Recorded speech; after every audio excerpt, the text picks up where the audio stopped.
Hello दोस्तों, अंजना के channel में आप सभी का हार्दिक स्वागत है। तो आइए दोस्तों, आज मैं आप सबको त्रेता युग में लेकर चलती हूँ दोस्तों, रामायण काल में। दोस्तों, आज हम जानते हैं कि जब हनुमान जी से लंका जातिवार सुरसा से हनुमान जी का टकराव होता है। जैसे ही हनुमान जी ने समुद्र पार करने के लिए दोस्तों कहते एक पत्थर के ऊपर से छलांग मारी, तो वो छलांग वो इतनी जबरदस्त थी कि कहते हैं दोस्तों, रामचरितमानस में कहते हैं कि वो पत्थर जिसके ऊपर हनुमान जी ने छलांग मारी वो सीधा पाताल लोक में चला गया। इतनी जबरदस्त टक्कर हनुमान जी ने मारी। आगे चलकर हनुमान जी का टकराव होता है सुरसा से। तो सुरसा नाम की एक राक्षसी थी दोस्तों। तो सुरसा कहती है कि मैं तुम्हें खा जाऊंगी। हनुमान जी बोले कि पहले माता सीता का पता लगने दो, बाद में आप मुझे खा लेना है। कहते हैं दोस्तों कि सुरसा ने अपना मुंह खोला 1 योजन, तो हनुमान जी 2 योजन के हो गए। दोस्तों, रामचरितमानस में सुंदरकांड में बहुत ही सुंदर वर्णन किया गया है। जोजन भरी ते ही बदनु पसारा, कपितनु किन दुगुन विस्तारा। 16 जोजन मुख ते ही ठयू, तुरत पवन सुत 32 भयू।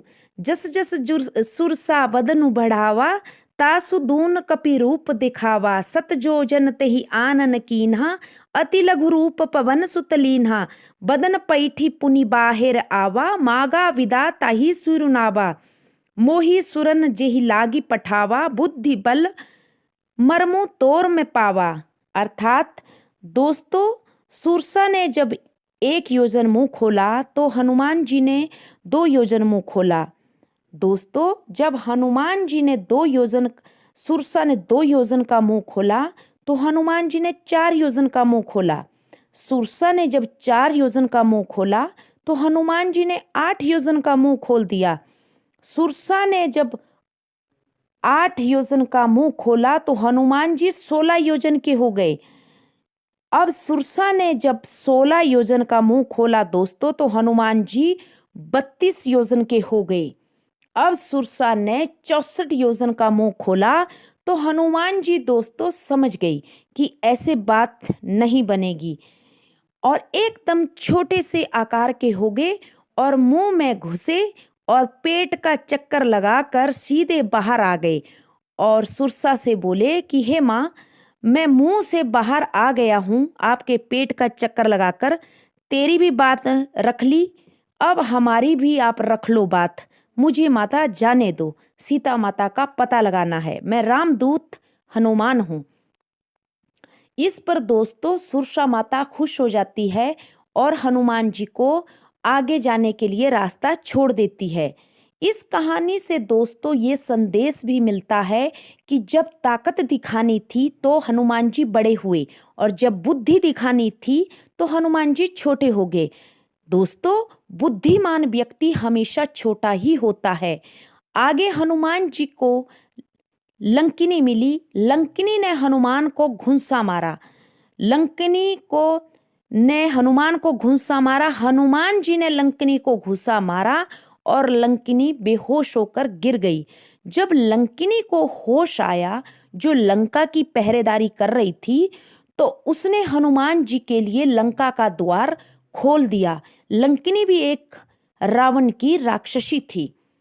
हनुमान जी ने पूछा कि हे लंकिनी, तुम तो राक्षसी हो, रावण की सेविका हो, फिर मेरे लिए लंका का दरवाजा तुमने क्यों खोल दिया? तुम तो पहरेदार हो। तब दोस्तों लंकिनी बोली कि मुझे ब्रह्मा जी ने, जब रावण को उन्होंने वर दिया था, तो उन्होंने जाते समय मुझे कह दिया था कि हे लंकिनी, अगर कोई वानर तुझे घूंसा मारे और तू बेहोश हो जाए तो समझ लेना उस वानर के लिए लंका का दरवाजा खोल देना, क्योंकि उस समय से रावण का विनाश शुरू हो जाएगा। दोस्तों, प्रभु श्री राम जी के रामदूत भक्त आगे जाकर जब लंकिनी ने रास्ता खोला तो आगे विभीषण के घर में पहुंचते हैं, जहां राम नाम की धुन सुबह 3 बजे के समय ही हो रही थी। दोस्तों, हनुमान जी ने भविष्य से वार्तालाप किया और उसके बाद वे अशोक वाटिका में माता सीता को राम भगवान की मुद्रिका देते हैं और सीता माता से जैसे वो अशोक वाटिका में फलों की जो बागवानी थी उसको उजाड़ते हैं, वो कहानी तो आपने सुनी ही होगी। तो बाद में फिर हनुमान जी को पकड़ा जाता है, उनकी पूंछ में आग लगाई जाती है और हनुमान जी अक्षय कुमार का वध करते हैं जो कि रावण के छोटे बेटे होते हैं। और बाद में पूरी लंका को हनुमान जी ध्वस्त करके वापस श्री राम जी के पास सीता माता का चूड़ामणि लेकर आ जाते हैं। तो दोस्तों जामवंत जी राम से कहते हैं कि हनुमान जी ने सारा काम करके हनुमान जी आ गए। हनुमान जी कहते हैं कि प्रभु मैंने कुछ नहीं किया।